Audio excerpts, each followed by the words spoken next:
Hello, ladies, gentlemen. It has to smell like popcorn. I don't even know why. I don't even like popcorn. I've been nowhere near popcorn for like 4 weeks.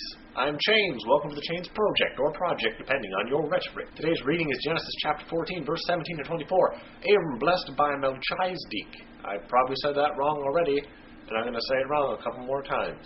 After his return from the defeat of Chedorlaomer, and the kings were with him, the king of Sodom went out to meet him in the valley of Sheba, that is, the king's valley. And King Melchizedek of Salem brought out bread and wine. He was the priest of God Most High. He blessed him and said, Blessed be Abram by God Most High, maker of heaven and earth. And blessed be God Most High, who has delivered your enemies into your hand. And Abram gave him 1/10 of everything. Then the king of Sodom said to Abram, Give me the people, but take the goods for yourself. But Abram said to the king of Sodom, I have sworn to the Lord, God Most High, maker of heaven and earth, that I would not take a thread or a sandal thong or anything that is yours, so that you might not say I have made Abram rich.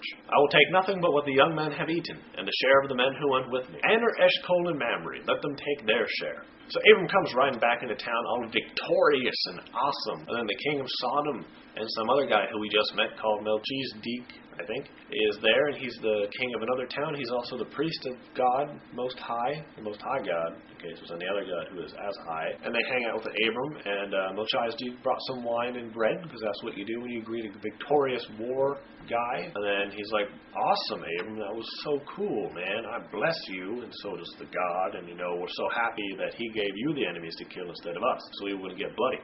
And then Abram was like, That is such a good compliment. Half of 1/10 of everything I got, which I imagine could buy that guy a very nice sports car at the time, if they had sports cars. So then the king of Sodom's like, Thanks a lot, man. I'll just take the people back, because I know you don't want to rule them and stuff, because that'd just be boring. But you can have all the treasures and stuff. And then everyone's like, Whoa, man, you're the king of Sodom. I'll pass. I don't want none of your thongs or threads or anything in case you decide to say that you made me rich. That's just a little bit weird. I'm all good with it. Just, whatever the young men have eaten, because, they need nourishment and stuff. But if the old guys ate anything, you can bill me for that, because they're a pain in the butt. And, so then let everybody else have a pick of what they have. Those 3 guys who helped me out, they're a whole, bucket of awesome. And everybody was like, Wow, Abram, you're one hell of a war hero. You totally did your job, don't want anything. We love you. First thing first, let's talk about this guy, Melchizedek. I've probably said it wrong so many times that somebody who speaks English and knows what that word is hates me right now. This guy's kind of an important character, in case you didn't guess. His name was in the title of the story. Now, who exactly is he?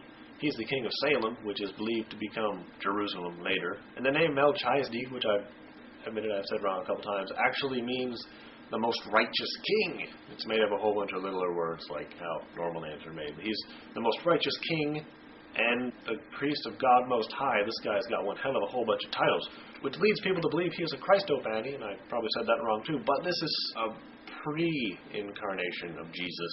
He is supposedly Jesus before Jesus, however that works out, and he was there showing off, his amazing abilities. It was said that he's not exactly immortal, he was full of magic with jelly beans. And we get to be introduced to tithing. If you'll note very subtly, Abram gave 1/10 of everything to some guy. If you ask some guy for 1/10 of all of his wealth today, he'd laugh at you and call you a retard.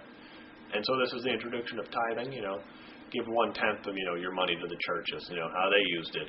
Because it wasn't really people were like, whoa, he gave a whole bunch of money, and nobody really did that. They thought it was a common thing. So at this point, it's understandable that it's, a common thing to have happen, to give 1/10 of your stuff away to people and be, cool like that. And tithing leads into the moral of this story, which, from my understanding, is do it for the right reasons, as was last chapter, fight for the right reason. This one is do it for the right reasons, Even though he got totally extra stuff other than just saving people, the king of Sodom was like, you could take all the goods and spoils of war, that's cool with me. That would have been awesome. I personally would not have let that go because I'm a greedy, terrible person.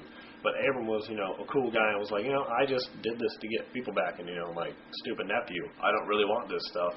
Whatever the guys have already eaten, of course, that'd be kind of silly to ask back for, but you can have everything back. I don't really want it. Kind of that iconic, hero. He comes in, does the job, doesn't take anything extra, and leaves after the job's been done, doing, whatever he could do. But, if you will note, there is an inconsistency which has happened. I will give you a couple of seconds to figure it out. What's that? Did you say Genesis chapter 9, verse 6? You did? Oh, no, you didn't? Oh, I'm sorry. I'll give you another second. Go look that up. I know, right? Holy cow. That's insane. Abram went and he, obviously he killed people. That's what happened. And then Melchizedek, Jesus, before Jesus, came down and was like, you're blessed. But in Genesis chapter 9, verse 6, it says, if you shed the blood of a man, your blood will be shed too. So why the heck is Melchizedek blessing him when just prior God was like, hey, don't kill people, it's bad, no matter what. It was kind of a solidary rule. So why is Abraham getting blessed?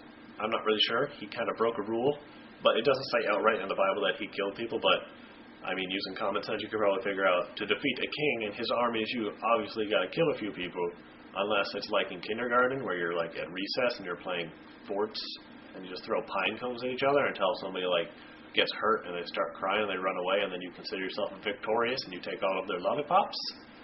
I don't think that really happened though, because, well, Abram's over 75 by now. It's just been a little time because, his age was given out. We're not really know what it is. But he's an old guy, so they're obviously not playing with pine cones anymore. They're playing with, pine cones made of sharp metal. That is it for this episode of The Chains Project. I hope you liked it. The very first inconsistency, or I got it wrong, and you can tell me that I got it wrong, because maybe. Who knows? Leave all your comments, questions, concerns, or crepes down below. I love really small pancakes with lots of sugary stuff on. That makes me hyper. I was working on an outro, but I was spending a lot of time trying to beat myself at chess. It's like I know my own moves before I make them. Before I make the moves that I wanted to make because I made them. It doesn't make any sense to me at all. Neither did that sentence, but I said it.